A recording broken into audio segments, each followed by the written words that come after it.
നമസ്കാരം. മമ്മൂക്കയുടെ ടെർബോ കൃത്യമായി പറഞ്ഞാൽ ഇന്ന് 19 ദിവസം തിയേറ്ററുകളിൽ വിജയകരമായി പിന്നിടുകയാണ്. അതോടൊപ്പം ഇന്നലത്തോടെ ചിത്രം കേരള ബോക്സ് ഓഫീസിൽ മാത്രം ഏകദേശം 20,000-ൽ മുകളിലുള്ള ഷോകളാണ് ഇതുവരെ കളിച്ചിരിക്കുന്നത്. എടുത്തു പറയേണ്ടത്, പലരും ഡീഗ്രേഡ് ചെയ്ത് തകർക്കാൻ ശ്രമിച്ച ഒരു ചിത്രമാണ് കേരള ബോക്സ് ഓഫീസിൽ മാത്രം 20,000 ഷോകൾ ഇതുവരെ കളിച്ചിരിക്കുന്നത്. ഇനി ടെർബോ സിനിമയുടെ 19ാം ദിവസത്തെ കേരള ട്രാക്കിംഗ് കളക്ഷനിലേക്ക് പോകുമ്പോൾ ഇതുവരെ 372 ഷോകളാണ് ട്രാക്ക് ചെയ്തിരിക്കുന്നത്.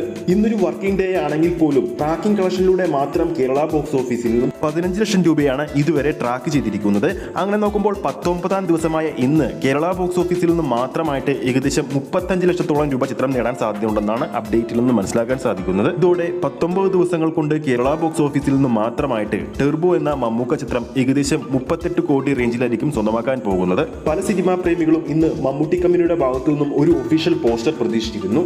കാരണം കഴിഞ്ഞ 2 തിങ്കളാഴ്ചയും മമ്മൂട്ടി കമ്പനിയുടെ ഭാഗത്തു നിന്നും ചിത്രത്തിന്റെ കളക്ഷൻ അപ്ഡേറ്റ് തിങ്കളാഴ്ച ദിവസം ഇടുമായിരുന്നു. മിക്കവാറും ഇന്നിനി വരാൻ ചാൻസ് ഇല്ല. മിക്കവാറും ചിത്രത്തിന്റെ അണിയറ പ്രവർത്തകർ പ്ലാൻ ചെയ്യുന്നത് 90 കോടി ആകാൻ വേണ്ടിയായിരിക്കും. ടെർബോ സിനിമയുടെ 90 കോടിയുടെ പോസ്റ്റർ ആയിരിക്കും, ഒഫീഷ്യൽ പോസ്റ്റർ ആയിരിക്കും ഇനി പുറത്തു വരാൻ പോകുന്നത്. GCC കൺട്രീസിൽ നിന്നും പെരുന്നാളിനോട് അനുബന്ധിച്ചുകൊണ്ട് ഒരു വൻപൻ കളക്ഷൻ തന്നെ ഇനി ചിത്രം നേടുമെന്നാണ് പ്രതീക്ഷിക്കുന്നത്. ഇതിനോടകം തന്നെ ചിത്രത്തിന്റെ തിയേറ്റർ കളക്ഷൻ 83 കോടിയോളം കഴിഞ്ഞെന്നാണ് നമുക്ക് കിട്ടിയ അപ്ഡേറ്റിൽ നിന്ന് മനസ്സിലാക്കാൻ സാധിക്കുന്നത്.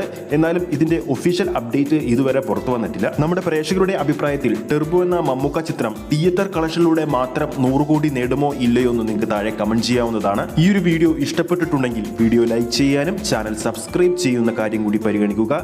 ഫേസ്ബുക്ക് പേജിലൂടെയാണ് ഈ ഒരു വീഡിയോ കാണുന്നതെങ്കിൽ ഫേസ്ബുക്ക് പേജ് ഫോളോ ചെയ്യുക. അടുത്തൊരു സിനിമ അപ്ഡേറ്റുമായി നമുക്ക് വീണ്ടും കാണാം.